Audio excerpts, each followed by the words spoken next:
My new wife is jealous of my dead wife and threw away her videotapes that I wanted to show my daughter. Now she's crying her crocodile tears, but I'm ready to divorce her. Chloe and I started dating in college and our love was still strong as we got older, so I proposed to her. We got married and after our wedding, she shared news to me that she was pregnant, and I was excited that we were expecting our first child. We even bought a video camera to make little tapes and snippets of her whole pregnancy. It was all wholesome things such as us joking around, having lunch together, or talking to our unborn child through the camera. We made a promise to only show our daughter on her 18th birthday, to show her how much she was loved and cared for, and even just to show her another side of mom and dad to her. Well, that never happened because 2 years after our daughter's birth, we named her Eleanor. My wife passed away due to an intoxicated driver crashing into her car as she was coming home from her mother's house. I was devastated and went into a deep depression. And it was worse because our daughter had to grow up without ever knowing her. My friends tried to get me to go out again and start dating, but every time I did I felt like I was betraying her. Fast forward 11 years later, I met Wendy. We instantly hit it off and she didn't mind that I had a daughter because she had 2 kids herself and just went through a divorce. We started dating and our relationship worked so well we got married 2 years later. Now, Eleanor's birthday is coming up and I kept all my wife's tapes for me to show her. Mind you, her mother died when she was just 2, so Eleanor doesn't remember her touch or her voice. She doesn't know how kind-hearted her mom is, how she would feed and rescue stray cats, how she was so funny she could make you laugh until you were gasping for breath.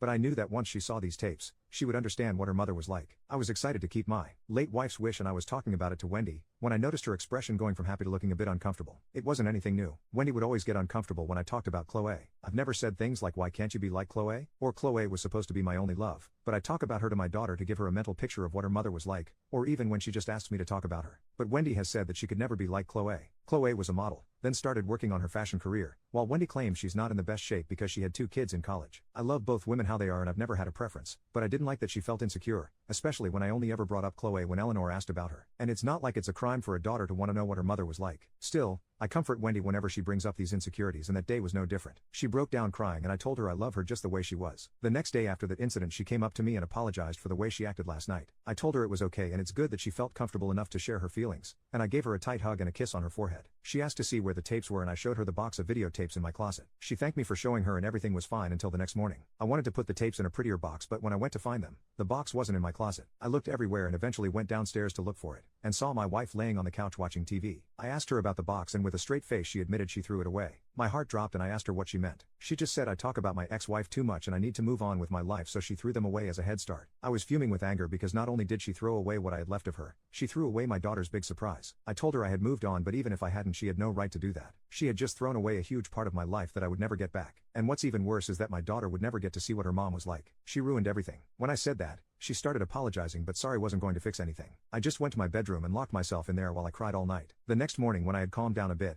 I went through my computer to find old files or any type of video of my late wife to give to my daughter. It hurt even more because sometimes my daughter still cries over the fact she never got to meet her mother, and I really thought the tapes would bring her closer to her. As for my wife, I've been ignoring her for the past day, but she's been texting me nonstop about how sorry she is. I really just can't look at her right now though. The next day, I checked the trash cans outside and in the kitchen, but I still couldn't find them. Trash day wasn't until Thursday, so I was confused as to where they went. I couldn't waste any more time, so I finally went up to Wendy and asked her about the tapes, but she didn't respond. So I threatened her with divorce, and that's when she told me everything. Turns out, she kept the videotapes in her car until trash day arrived because she knew I would look through it. So now I have the tapes and I couldn't be more relieved. But I'm really worried about Wendy's well-being. I think she needs therapy because while she's really good with my daughter and a good wife, I think she's trying to take Chloe's place by wanting to be Eleanor's mother. I'm also worried that if I don't divorce her, I will betray my daughter. My daughter is my number one, so I think I should find someone better that can respect not only me, but my daughter and her mother.